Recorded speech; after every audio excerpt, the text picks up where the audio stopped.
हम लोग भी भगवान से प्रार्थना करें, मेरे ठाकुर मुझ में तेरी इतनी भी योग्यता नहीं कि मैं सदगुरु खोज लूं। अच्छा, कई लोग कहते हैं कि हम पहले परीक्षा लेंगे फिर गुरुजी बनाएंगे,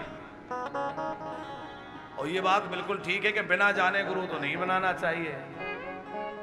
कहावत है कि गुरु बनाओ जान के और पानी पियो छान के, तो लोकोक्ति सब जगह कही जाती है।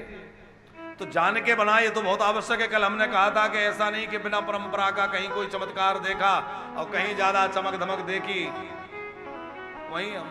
अब आजकल स्थिति क्या है गौतम जी, 2 4 10 आश्रम हो, 10 20 गाड़ियों का काफिला हो, 10 5 50 जो है सिक्योरिटी में लोग हों, बढ़िया सुरक्षा हो, और थोड़ा चेलाओं का हुजूम साथ आगे पीछे लगा हो, तो ये गुरुजी सबसे बढ़िया।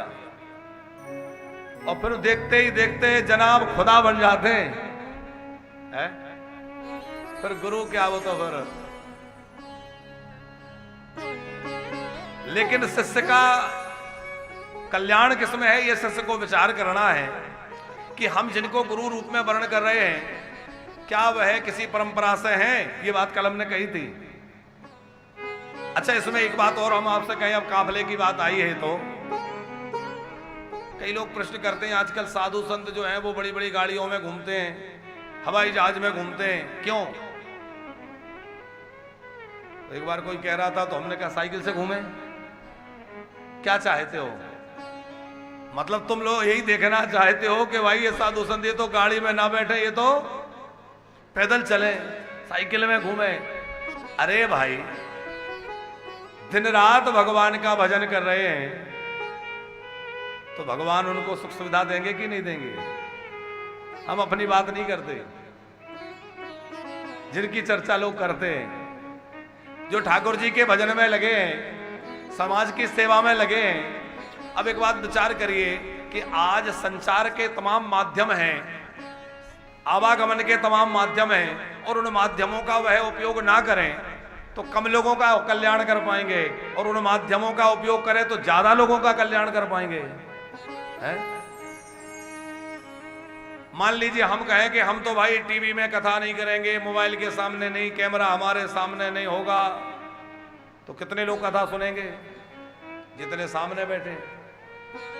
लाउड स्पीकर में 10 5 सुन ले, 20 कोई सुन ले, और लाइव टेलीकास्ट चल रहा है तो कितने सुन रहे हैं?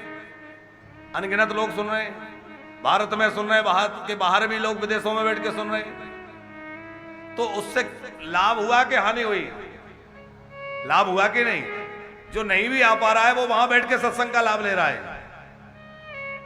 अब मान लीजिए कल यहां से कथा विश्राम करके किसी भी संत को हैदराबाद में कथा होनी है, मुंबई में कथा होनी है, अब वहां जाना है, अब वो पैदल पैदल जाए, साइकिल से जाए, कब तक पहुंचेंगे? कार से जाए, कब तक पहुंचेंगे? है? और हवाई जहाज में बैठ के चले जाएं और वहां कथा करें, वहां के लोगों को भगवान से जोड़ें, वहां भक्ति का प्रचार करें, वहां सनातन का प्रचार करें। जैसे अभी हमारे बागेश्वर धाम वाले हवाई जहाज में बैठ के उड़ गए, तो वो कहां गए थे? अमेरिका। कहां गए थे? ऑस्ट्रेलिया।